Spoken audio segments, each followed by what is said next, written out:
to speak on a panel about 6 years ago. And when I spoke on the panel, I was here for a couple of days and I was experiencing the conference. And after that, we made friends and we communicated. And after that, it just kind of happened. Like I think I emailed them and said I'd love to come again.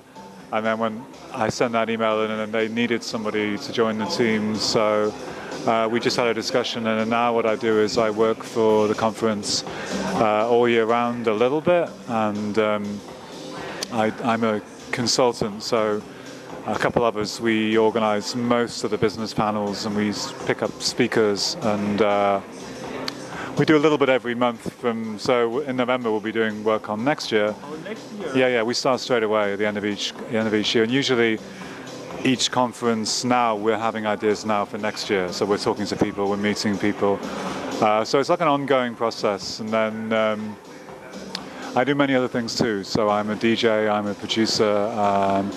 I also work for Pioneer in Berlin. I live in Berlin, and I do a blog and radio show. You have personal relationships with the people that you invite in your panels, in your discussions, or usually happens to meet people for the first time?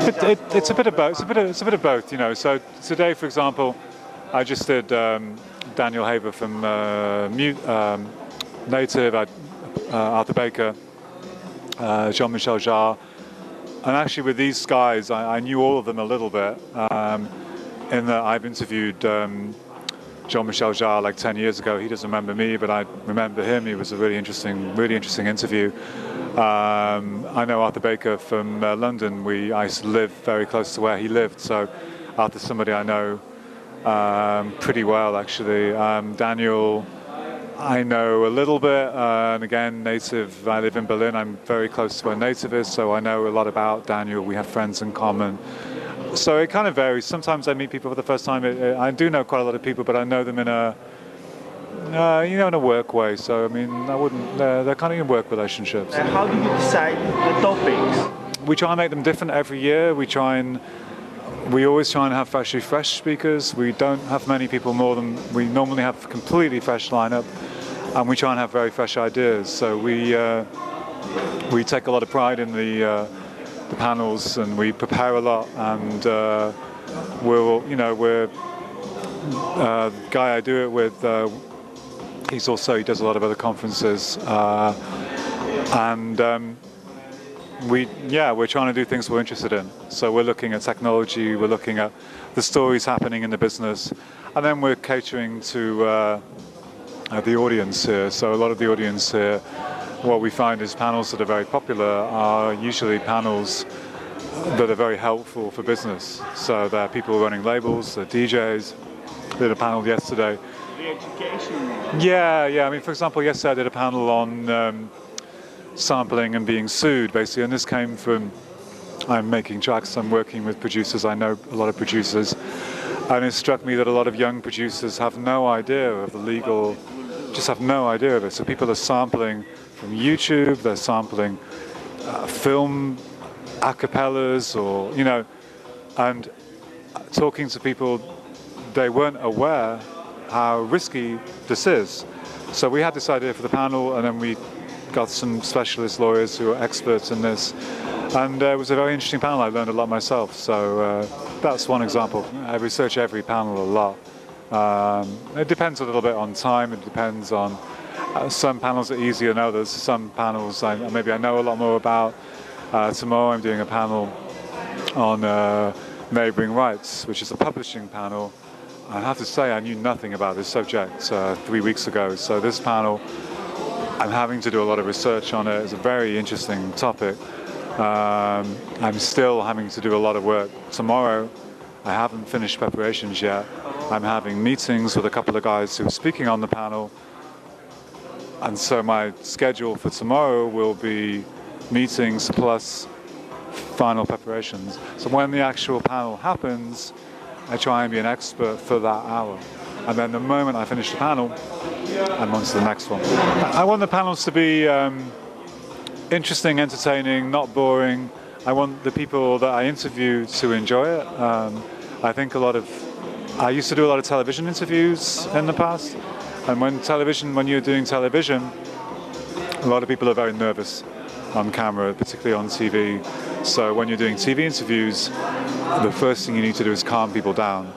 And when you calm people down, they can start to open up. And speaking in public like this can also be, some people get a bit nervous.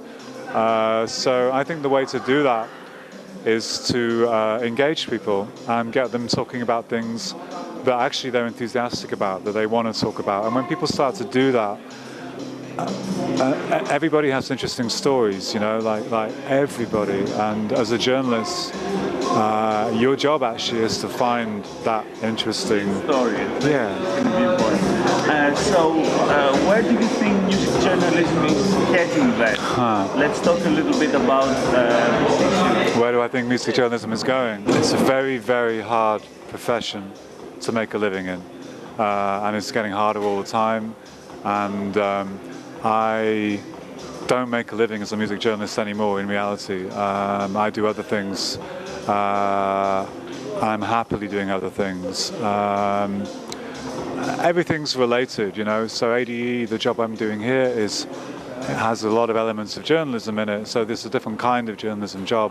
But to be a traditional journalist in the old style sense is dying, is gone. I used to make a living as a journalist we were called stringers, you know. So I lived in London and I worked for Italian magazines, Australian magazines, radio companies, and my whole game was syndication, you know. And basically when I was doing that, there was a whole gang of us that were stringers in London, and we were doing rock and pop, we were doing early techno stuff, and we were doing, and at the time there was a circuit. There were gigs in London every single night we used to go to. And it was a great life, it was great fun, and we would do some of the record companies used to spend a fortune on entertaining journalists. We would get some amazing trips sometimes. I mean, I went to Gatecrasher when they launched a club called Bed in about 1998 or something. And basically they flew us up there from London to Sheffield on a little small plane. When we got there, they had 3 limousines on the tarmac, and we had a limousine for 24 hours running around Sheffield. And basically it was me and my friends from London, and we just had such a blast. We were just running around Sheffield in this limousine. The piece that you wrote about it, it was for a magazine called Music Magazine. And it was successful then? The club was successful. I mean, again, it wasn't my kind of club, to be honest. It wasn't my kind of music particularly. It was, you know, I was always more of a techno person. This was a house club more. But, you know, I gave them a good write-up. I mean, you know, when you're doing these kind of stories, there is an element of, you definitely can't be saying, oh, you know, you have to be fair to them, I guess. And, you know, the club did quite well for a few years. I live in Berlin now, so I'm not really following the UK press particularly. What I read from a dance press sense, I like Resident Advisor's feed, which is them linking to other articles that are not their articles. It's a good source of stories. I read a whole huge range of media, and I enjoy, one of the reasons I'm a journalist, I love reading, I love news, I love, this is something I do anyway. I do it for pleasure, you know, so I'm always reading, and what I do, my own blog, I'm doing a lot of stories about politics. I'm interested in politics, I'm interested in consciousness and stuff like this, and this is not really covered in the dance press, hardly at all. I mean, they're all niches now. I like the mixed mag guys, I'm friends with quite a few of them, and I do like the guys, I know what they're doing, and again, they're running a business in a very, very difficult market, so. Do they have enough advertisement to? They're doing pretty good mixed mag actually, and I know. As I say, I do have some friends there that are involved in them long term, and they need to be able to make enough revenue to sustain themselves, and to do that, sometimes for sure you have to compromise. As journalists, we all compromise. It's a given. Many people, they say that Berlin is the cultural capital of Europe. Yeah, I agree. Yeah, I think so. I think it's the cultural capital of the world. I love Berlin. I think it's, but it's a cultural place of underground culture. It's it's an alternative city. It's a punk city. It's a city of. So it's not London anymore. Like No. London has gone for quite a long time. London is going in the same way New York went. London is super expensive, and London, for me, has lost its cultural confidence. So for years you've seen London having all these recycling, new disco, new rave, new disco again, new UK garage revival. exactly. You know, and a lot of people from London live in Berlin now. A lot of people. So for me, So yeah, you found your new home. I love Berlin. I love Berlin. Yeah, really. I feel at home in Berlin. Berlin is also very cheap. You don't need a lot of money to survive. The party scene is amazing. And people take music seriously. They take clubbing seriously. They don't care about cars or designer clothes, or everybody rides bicycles, and basically. So it's like Amsterdam. I think Amsterdam is a bit. It's way better than Amsterdam. I mean, Amsterdam is. You know, as I say, people in Berlin are also scruffy. They're also like, you know, the clubs are all, you know, they're all kind of grungy. There's no VIP rooms. There's no, you know, anything like that. No bottle service. I mean, there are clubs with bottle service, but they're just not significant. When did you decide to go in the production side? Well, quite recently for my own tracks, and basically I'm involved in a club called Sisyphus in Berlin. And Sisyphus, I'm a resident of Sisyphus. Sisyphus is an amazing club, and they're launching the label. They have a label. They had one release out, and then they went kind of dormant for a year. And then basically, I have an EP that's going to come out on Sisyphus's new label pretty shortly. And yeah, so I'm quite up on this. It's quite an important part of what I'm doing now, and I have a few tracks made, ready to go. So that's going to happen in the next couple of months, I think. So it's a very below the radar club, but it's a big club. It's full of Berliners. It's packed at the weekend. At the moment, it's actually closed. They're going through some building regulation, licensing stuff, but it should be open again pretty soon. And it's parties go Friday to Monday. All the DJs play at least 4-hour sets. I play there pretty much every 2 weeks until the last month when it's been closed for a while.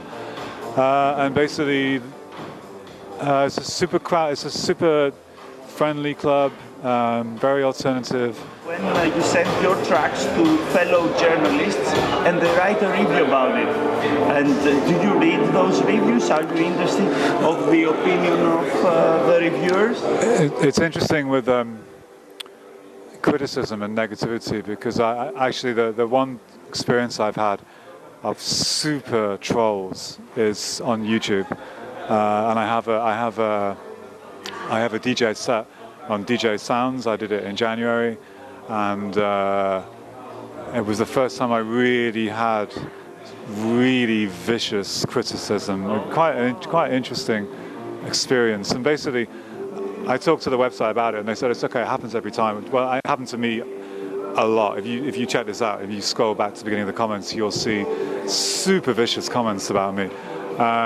From fellow? No, random people. Random people. Yeah, but usually random people. Yeah, random people. They sign even without the name. It's like the anonymity of the. Yeah. So that was. I mean, basically, but at the same time, there's also a lot of really positive people saying they love it, and I've got this kind of 15% of the people hating what I do. I must say I learned a lot from it, and it taught me good empathy for artists that I do stuff with, because it happens to everybody pretty much. And I read this e-zine from Bob Lefsetz, and he always talks about this: if you haven't got haters, you're not doing very well. So I have a few haters out there, and we'll probably have a lot more in the future. So, you know, but it's okay.